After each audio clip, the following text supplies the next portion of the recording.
What is it about motocross to you that you just can't let go? Yeah, motocross to me is life. It's pretty much embedded into you once you ride motorcycles.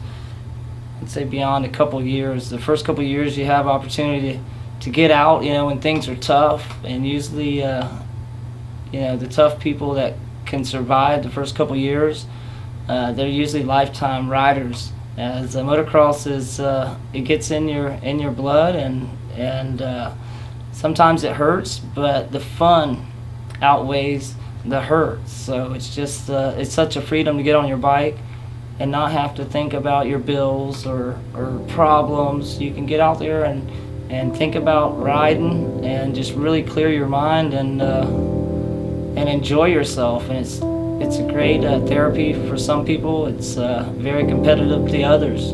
I think riding's life. My name is Kenny Yoho. I've been in the motorcycle industry for about 35 years now.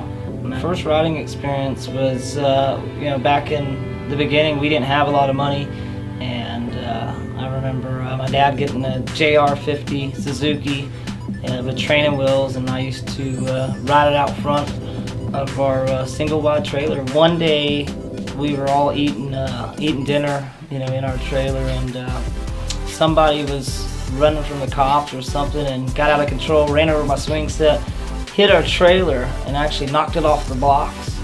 And pretty wild moment, but that's definitely a childhood memory of that place. And in the next couple years, my dad slowly built our house. So we actually, by the time I was 9 or 10, we actually got to move in every race. Then we would make enough money, then we'd build something else on the house, and my dad slowly but surely made the house, and it didn't take too long, maybe a year or two.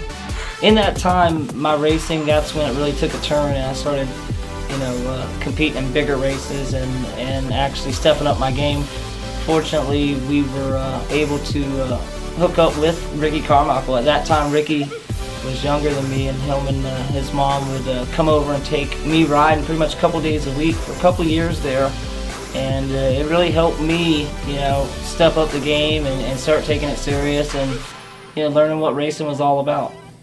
Now, what was one of the incentives for doing a good day of training with the Carmichaels?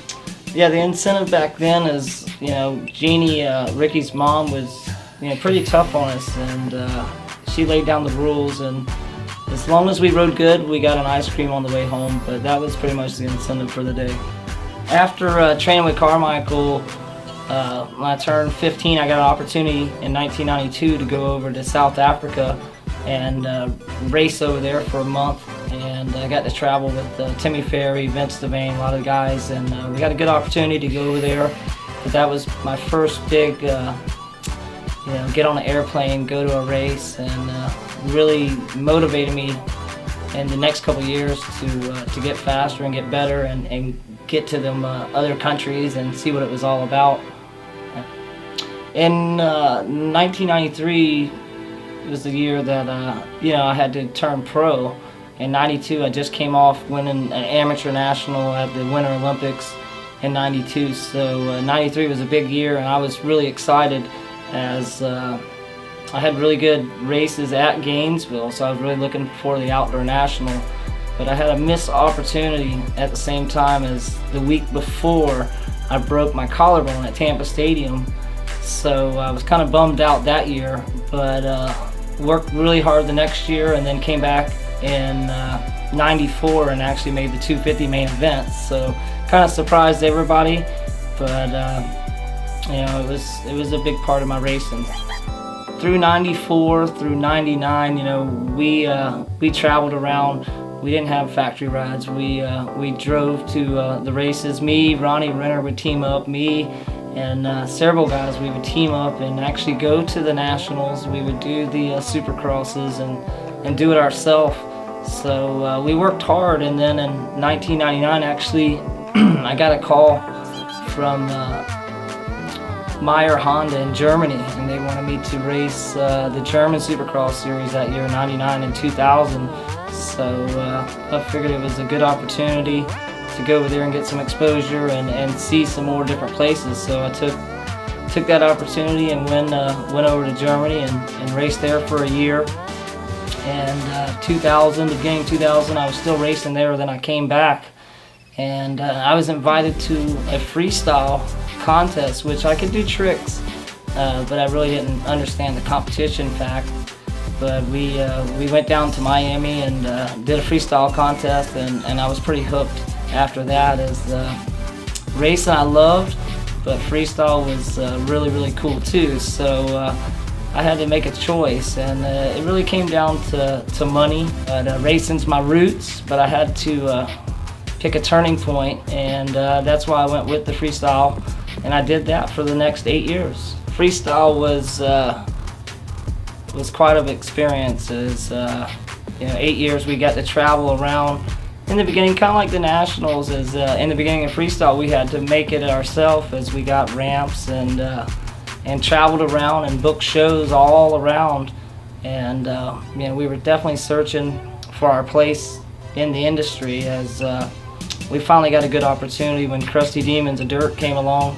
And first year we met, I was actually hurt, so I had to sit on the sidelines and watch my buddies get their golden opportunity. But it finally came my time, and we tried out with the Crusty Demons and actually got signed to a couple of the locations. So we went down to Chile and Easter Island and Dominican Republic. So we got to do a little bit of traveling and filming videos. So it was definitely quite the experience, and I'll never forget it.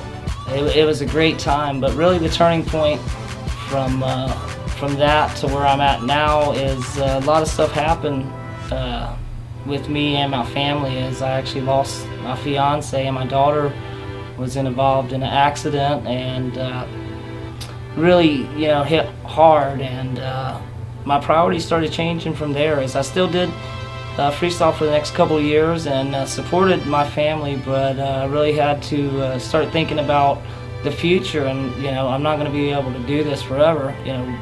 Let me get started on what I want to do, and went back home, started helping my dad out for about 5 years, and learned the ropes of running the racetrack and how to do everything, and learned a lot there, and finally come to the point in my life where I wanted to give it a try myself and go out there and give it one good fair shot and at least say I tried. Yeah, I4MX started in my garage, as it's kind of a low point, kind of a little bit down with my luck previously, and I really wanted to do something cool. Started thinking about what I needed to do and what I wanted to do, and I just started writing it down and thinking about how am I going to get this off the ground? What am I going to do?